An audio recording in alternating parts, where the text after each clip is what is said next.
It cannot be too often repeated in modern war. The chief factor in achieving triumph is what has been done in the way of thorough preparation and training before the beginning of war. It is what has been done before the outbreak of war that is all important. The skill of officers can never be improvised. It must spring from actual service and from the most careful, zealous, and systematic training. Prior to the Gauntlet method of training, our traditional training style did not give second lieutenants the experience they need, particularly leadership experience. Leadership training was heavily weighted on retention of knowledge in a peer environment versus the gaining of real-world experience. But now, at the home of Armor, we bring you an exciting new training methodology based on experience versus talking. We call this training platform the Gauntlet.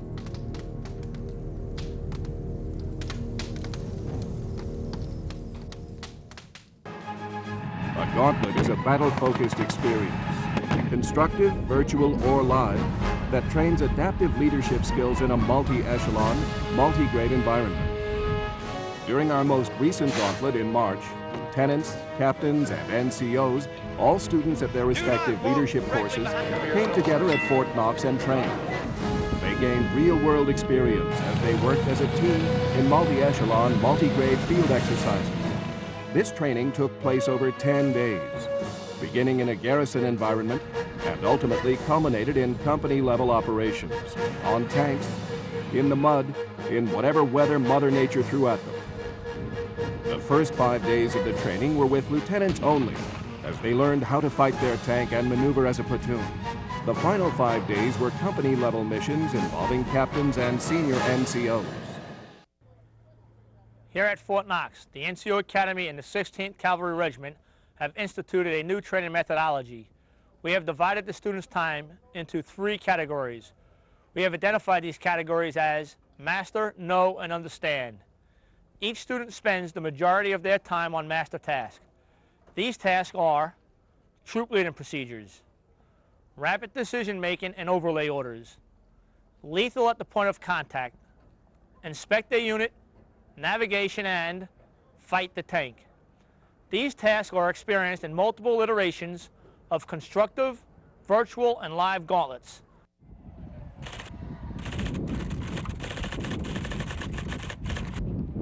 My name is Lieutenant Michael Madden. I'm a student here at AOB. Right now I'm conducting PCI checks to prepare for driver's training. PCI checks are essential because that way we can tell whether the equipment that we're using is functional. And that's important for safety and also to make sure the equipment works so we can use it. Driver's training is the crawl phase of our FTX. During this training we get to go out, go in the driver's hatch, go in the mud, and do great things. This is our time to shine as officers. It's our time to integrate what we've learned over the past 12, 13 weeks.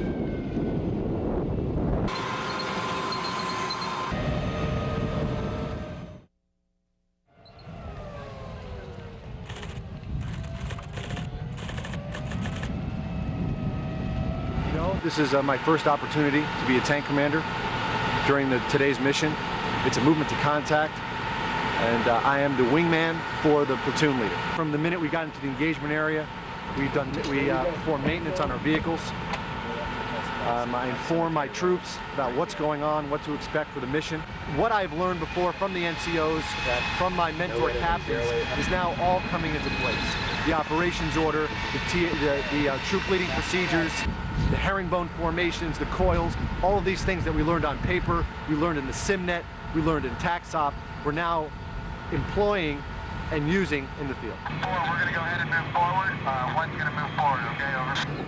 Driver, move out. Contact, one enemy tank. Right in front of you. That's the 4, good visual. Acknowledge 4, go ahead and fire on him. Roger, we engage, we do not destroy. 4, this is Roy. Be advised about enemy big cruiser maneuvering up on the IV line coming down towards your position now, over. 2, give me some center. What's going on over there? Roger, we've engaged, and we believe that we've destroyed that tank.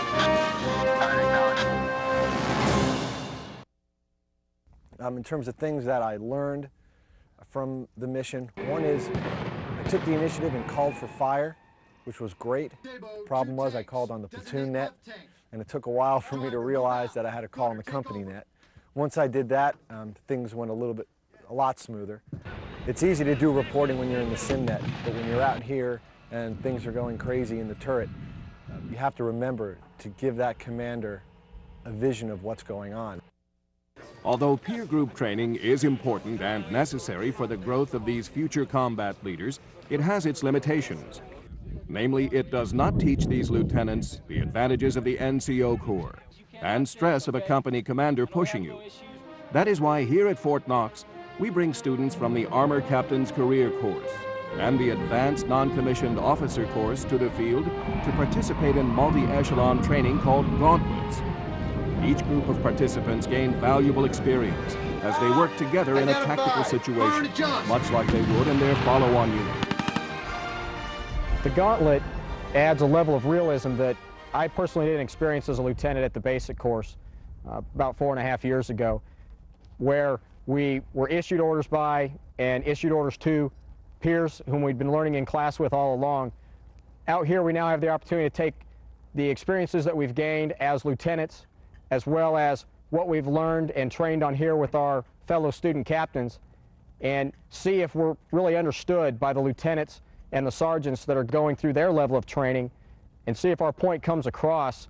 Kind of allows us to receive a feedback evaluation of if we are making sense with what we want to get out to the soldiers we're going to be leading in the future. Gentlemen, my name is Captain Watson. Lieutenant Fay, sir. Lieutenant Fay, nice to meet you. Lieutenant Madden, sir. Lieutenant Madden, good to meet you. Cool. Okay, for this mission, the next and last mission of our Gauntlet, I'll be your commander. I understand we are assassin company, and we will be conducting an attack. I pretty much hinted to my intent. Maneuver quickly, but cautiously. Locate the enemy main body, set a support by fire position in order to allow Bravo 114 to maneuver, to assault and seize the objective, and destroy the remaining tanks. First key task, bore sight. One shot, one kill, conserving ammunition, ensuring that we maximize the firepower and that all of our vehicles are in the fight killing.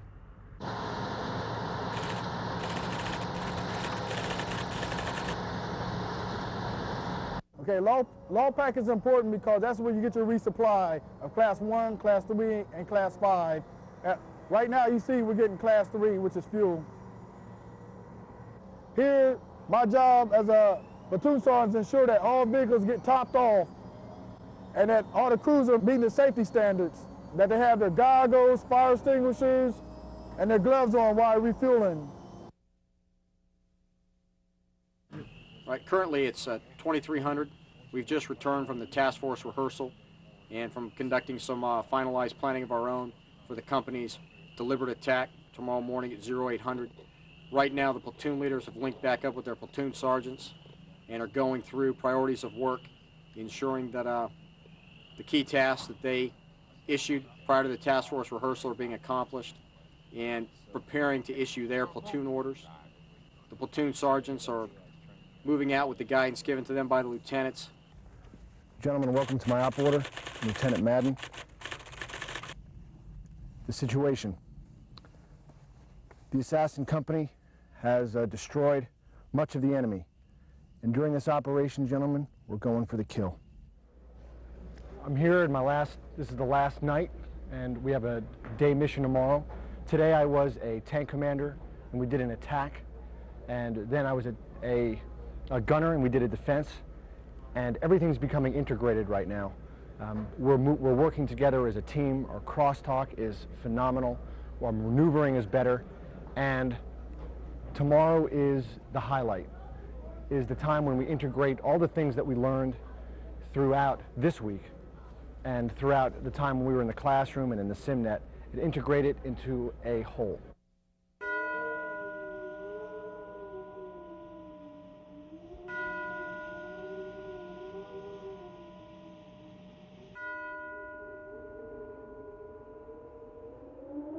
This morning, we conducted stand 2 and an additional company rehearsal on the ground, as well as a map rehearsal, just to refresh ourselves on what we discussed last night and bring the platoon leaders up to date on any changes. Platoon's ready for this upcoming mission. We're pretty motivated and excited about going to this attack. This is our last mission working with the platoon leaders today. It's been a great experience for me as a Sergeant First Class, a future platoon sergeant, to work with future platoon leaders. It gave me a great opportunity to get out of the classroom and apply all the lessons that we learned in the classroom. We're SPing in about 20 minutes.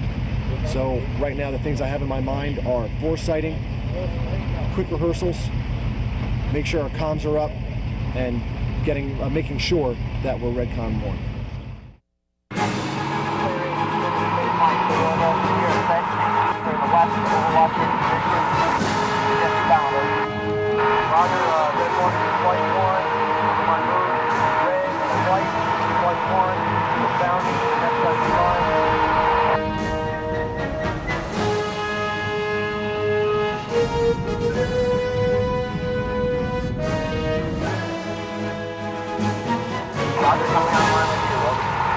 Contact, direct front.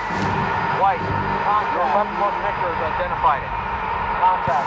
1 tank, north, out. Engaging enemy Victor. Assassination, point 1. Engage, destroy. 1 enemy Victor. Bridge. 836-955. Slam 3. Time now.